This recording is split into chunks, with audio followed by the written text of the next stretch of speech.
Hello viewers, मैं रीता शर्मा आपको रीतास beauty world पे स्वागत करती हूँ। आज आपको मैं थ्रेडिंग बनाना सिखाऊंगी। थ्रेडिंग एक पार्लर कोर्स का बहुत इम्पोर्टेंट चैप्टर है। अगर थ्रेडिंग अच्छा हो तो वो पार्लर हमेशा चलता रहता है, क्लाइंट कतराते नहीं आने से। और जिस पार्लर पे थ्रेडिंग अच्छा नहीं होता है उस पार्लर में क्लाइंट आने से डरते हैं। और जब क्लाइंट आते हैं तो थ्रेडिंग के साथ साथ दूसरे कामों भी एक साथ कर लेते हैं, जैसे फेशियल, हेयर कट वगैरह। लेकिन थ्रेडिंग अगर अच्छा नहीं हो तो उस पार्लर में क्लाइंट आने के लिए कतराते हैं। इसलिए हमें थ्रेडिंग में ज़्यादा जोर देना चाहिए। मैं तो कहती हूँ सब कामों में इंटरेस्ट देना चाहिए, लेकिन थ्रेडिंग अच्छा होना ही है।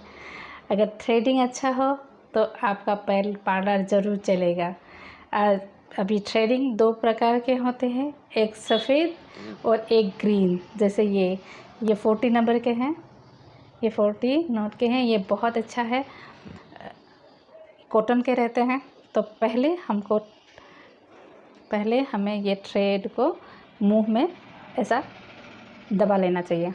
फिर इस हाथ को ऐसा 3 उंगली में ऐसा फंसा के 1 2 3 हो गया। ये अभी इसको आप ऐसा घुमा भी सकते हैं इस उंगली पे, या तो डायरेक्ट ऐसा पकड़ भी सकते हैं। मैं घुमा लेती हूँ। चलिए, अब इसको पकड़ लेते हैं। ये थंब से इस धागा को दबाइए। ये तो छोटा हो गया। फिर इसको बड़ा कीजिए, फिर छोटा कीजिए, फिर बड़ा कीजिए। ये जो कैंची की तरह बन गया है, ये कैंची की तरह जो बन गया है, इसमें बाल फंसना चाहिए। तो बाल इसमें फंसा के इसको अगर दबा दे तो ये निकल आता है ऐसा। और जब दाएं तरफ का जब करते हैं तो इस हाथ से, दायां हाथ से ऐसा कैंची बना लेते हैं। इस तरह से हम निकालते हैं। जब बाएं तरफ करते हैं तो फिर ये दूसरा हाथ भी हम इस्तेमाल करते हैं। इसको ये देखिए, 3 उंगली लिया, 1 2 3, बस काफ़ी है। ये 1 2 3 ये लिया। इसको ऐसा धागा को पकड़ा, इस उंगली से इसका धागा को दबाया। फिर इसको इस तरह से बड़ा किया, छोटा बड़ा छोटा बड़ा। इसमें बाल फंस जाएगा, बस इस तरह से निकल जाएगा। ठीक है, इस तरह से ऐसा करना चाहिए। शुरुआत में हम स्टूडेंट को ऐसा देते हैं, पाँव में ऐसा करते हैं, पाँव में प्रैक्टिस करते हैं ऐसा। इस तरह से निकलना होता है। अगर डायरेक्ट ब्रोज में करने से ये तो मुश्किल हो जाएगा, आईब्रो उड़ जाएगा। इसलिए हमें पहले पाँव में करना चाहिए। अपने पाँव को साफ़ कीजिए, अपने दोस्तों के पाँव को साफ़ कीजिए, इस तरह से साफ़ कीजिए। मैं थ्रेडिंग आगे खड़ी होके दोनों तरफ बनाती हूँ। दोनों मुझे अच्छा लगता है क्योंकि मुझे दिखाई देता है कि दोनों आईब्रो सिमिलर हुआ है कि नहीं। वैसे उल्टी भी कर सकते हैं, अगर अपना अपना तरीका है, जो जैसे सीखता है वैसे करता है। मैं बताती हूँ आपको थ्रेडिंग का शेप थोड़ा सा अर्ज शेप का होना चाहिए। इस तरह से थोड़ा अर्ज, ये गोल आकार में नहीं होना चाहिए, बिल्कुल भद्दा लगता है। वो थोड़ा अर्ज ऐसा होके हल्का सा ऊपर उठना चाहिए इस पॉइंट पे। फिर इसको नीचे से ऐसा नीचे आना चाहिए। अभी थ्रेडिंग करते वक्त ये वाला लंबाई बिल्कुल छोटा नहीं करना चाहिए। ये बिल्कुल जितना है वैसा रहना चाहिए। इसको हल्का सा मोटा, बस ऐसा करके यहाँ से ये मिडिल पॉइंट पे, थोड़ा सा हाई पॉइंट पे हल्का सा कर्व होके फिर नीचे आ जाना चाहिए ऐसा। और किसी किसी का भी आईब्रो रहता है, कोई अच्छा पाता है, किसी किसी को बिल्कुल पॉइंटेड अच्छा लगता है। उन लोगों को ये मोटा रख के बिल्कुल ऊपर ऐसा करके फिर नीचे ऐसा। अभी देखिए, थ्रेडिंग करते वक्त इस एरिया को ज़्यादा मत दबाइए। अगर इसको ज़्यादा कर देता है तो ये बिल्कुल पतली हो जाती हैं, तो बिल्कुल अजीब लगता है देखने में। यहाँ आते आते बिल्कुल ख़त्म हो जाता है। अभी जिसका मोटा होता है उसका आईब्रो थ्रेडिंग करना ज़्यादा इजी रहता है।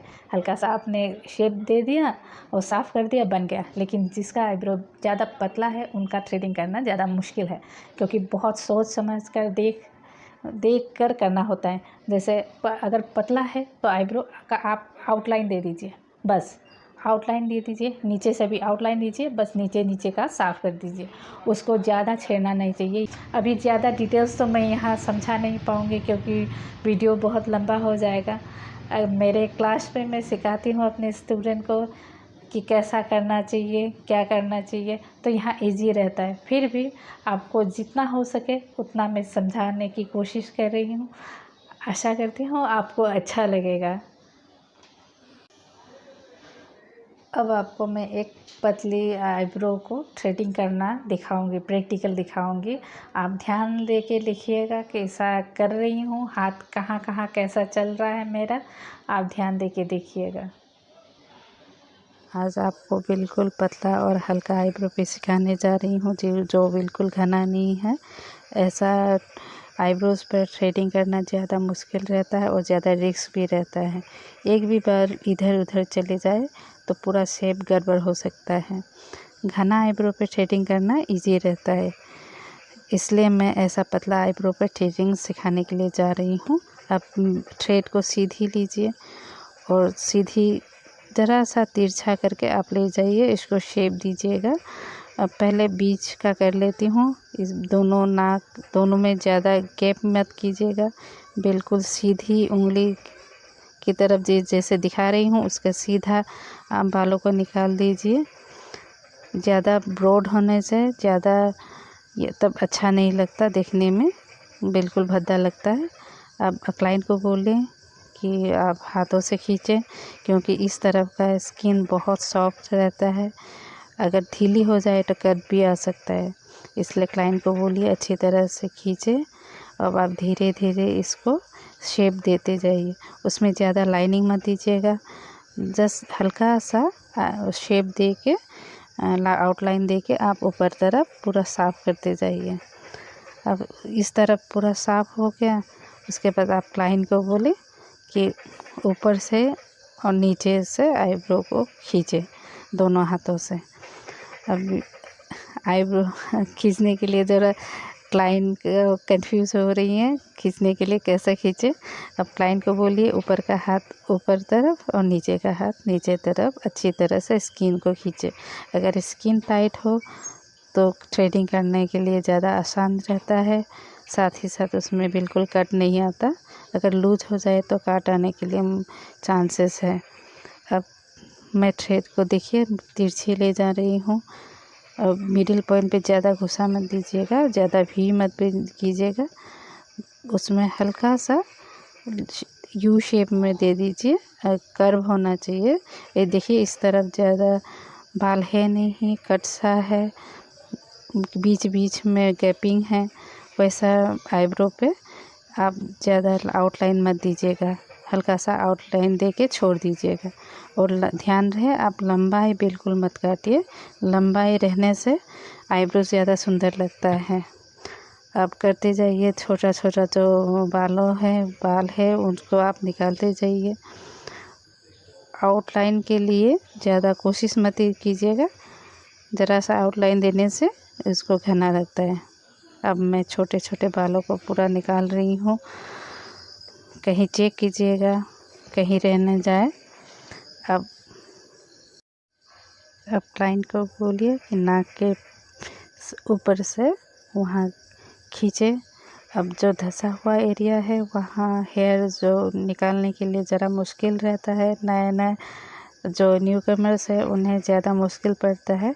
मेरा स्टूडेंट भी यही कंप्लेन करती हैं, लेकिन मैं बोलती हूँ प्रैक्टिस करने से ये इजी हो जाता है। ऊपर से खींचने से हेयर ऊपर आ जाता है और निकालने के लिए आसान रहता है। अब इस तरफ मैं करने जा रही हूँ, इस तरफ भी बिल्कुल उसी तरह जैसे हम पहले आईब्रो को बना रहे थे वैसे ही बनाना है। अब देखिए आईब्रो सभी का अलग अलग रहता है, किसी का वी रहता है, किसी का कर्व रहता है, अलग अलग आईब्रो रहता है। आईब्रो जैसा भी हो आप बस उसे उसके शेप में अच्छा करने के लिए कोशिश करना चाहिए। अगर किसी पार्लर पे आईब्रो ख़राब बन जाए, किसी आईब्रो पे आपके पास आए ख़राब आईब्रो लेके, तब आप कोशिश कीजिएगा हमेशा उसको अच्छा बनाने के लिए। 1 सीटिंग पर अगर नहीं हो तो 2 या 3 सीटिंग पर आप ठीक कर दीजिए। जहाँ छोड़ना हो बालों को वहाँ छोड़ दीजिए, आउटलाइन हल्का सा दीजिए, नेक्स्ट टाइम उसको फिर कीजिए। वैसे करते करते आप आईब्रो को ठीक बना सकते हैं। वैसे भगवान के दिया हुआ सभी आईब्रो सुंदर रहता है, लेकिन हम उस सुंदरता को इन्हेंस करते हैं। हाँ, सुंदर बनाना हमारा काम है, लेकिन आप हमेशा ध्यान रखिएगा कि कस्टमर की क्या चॉइस है। उनके चॉइस के मुताबिक आप थ्रेडिंग बनाने के लिए कोशिश कीजिएगा। अब मैं देखिए करते करते थ्रेडिंग बन ही गया। यहाँ से मैं थोड़ा सा कर्व ले जा रही हूँ। अब लंबाई को बिना छेड़े मैं थ्रेडिंग कर रही हूँ। अब पहले जो आगे जो बन गया है आईब्रो, उसके साथ देखिए कैसा बना है, वैसे ही सिमिलर बनना चाहिए। वैसे ओरिजिन सबका अलग अलग रहता है, एक आईब्रो थोड़ा अलग रहता है, लेकिन आप कोशिश कीजिए कि दोनों एक जैसा बने। अब ऊपर आउटलाइन दे रही हूँ। अब देखते देखते थ्रेडिंग बन गया। अब देखिए क्लाइंट का आईब्रो अच्छा लग रहा है ना, मोटा लग रहा है। पहले तो बिल्कुल पतला सा था, अब मोटा मोटा लग रहा है। उसके बाद अच्छी तरह से ब्रश कर दीजिए, मसाज कीजिए। अगर सेंसिटिव स्किन हो तो उनको आप रोज़ वाटर लगा दीजिएगा। अब देखिए थ्रेडिंग अच्छा लग रहा है ना, बिल्कुल घना लग रहा है। आपको ये वीडियो कैसा लगा बताइएगा ज़रूर। अगर अच्छा लगे तो लाइक, कमेंट्स और शेयर ज़रूर कीजिएगा। साथ ही साथ सब्सक्राइब करना ना भूलिएगा। Thank you for watching.